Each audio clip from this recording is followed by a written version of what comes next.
Okay, so the energies around us are pretty intense right now. There's quite a bit of what I would call frenetic energy. Uncertainty generally does that. Moments where we have all the things that are happening around us globally right now will create this very frenetic, frantic, destabilized energy. And think of this as the tornado. We're kind of in the middle right now of a tornado, hurricane, volcano, and earthquake at the same time, right? This is the energy that's about us. And this is why this moment is so important, that while this energy about us is happening and we feel like we're being, swirled up in this energy, that we recognize that that's not the full truth. The full truth is that there are ways that we can ground ourselves, we can root ourselves down, literally, figuratively, into the earth, so that whilst this energy is happening, we don't get toppled over. And actually, our calm and our stable and grounded energy allows this to be radiated outside of us for our own stability of our own life, but also to stabilize the energy of other people who maybe haven't learned yet to ground themselves and root themselves in a calm, centered way. So how do we do that? First, it's important to recognize that we can do that. So I wanted to share this with you today, that we can do that. We can be aware of this frenetic energy outside of us, but choose to ground ourselves and to be centered so that we are not toppled over like a tree. First is the awareness that we can do that. The second is the awareness of how important it is for us to do that, because our grounding and centering has a direct effect on how others feel who come into contact with us. And the third is committing some time every day to recognize when the outside energy is actually trying to topple us over, and then doing what we can do to say, no, I'm going to root myself down, and I'm not going to allow this energy to get me off. Now, that's in the best case scenario. We are human. We're going to topple over frequently. But the idea is that we want to be able to learn from the times that we topple over and say, okay, I'm going to get back on again.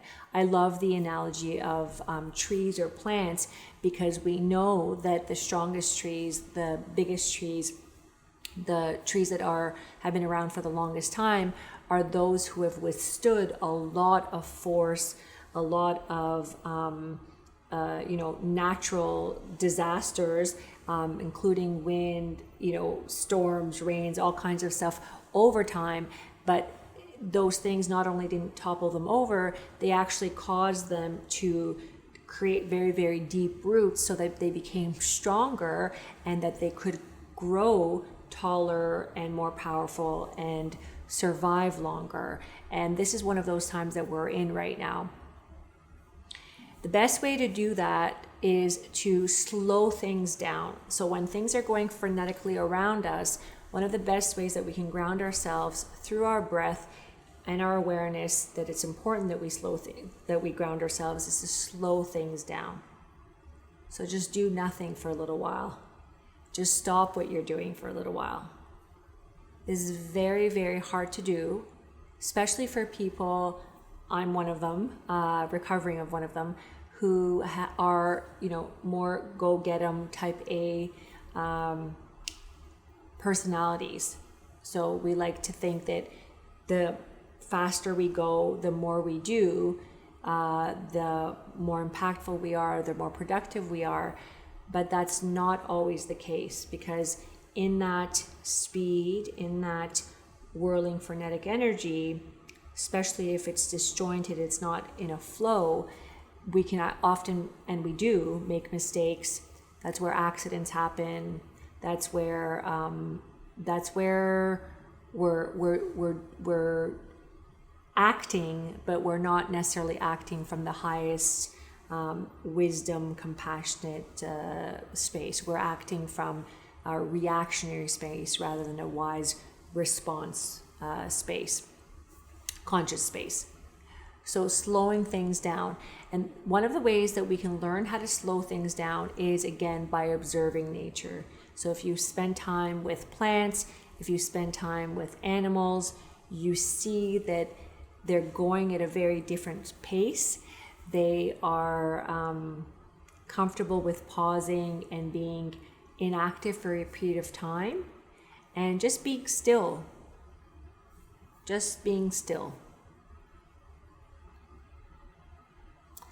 In that pause, in that being still, they are able to feel the energies about them, feel and connect to how they're actually feeling and what they're thinking.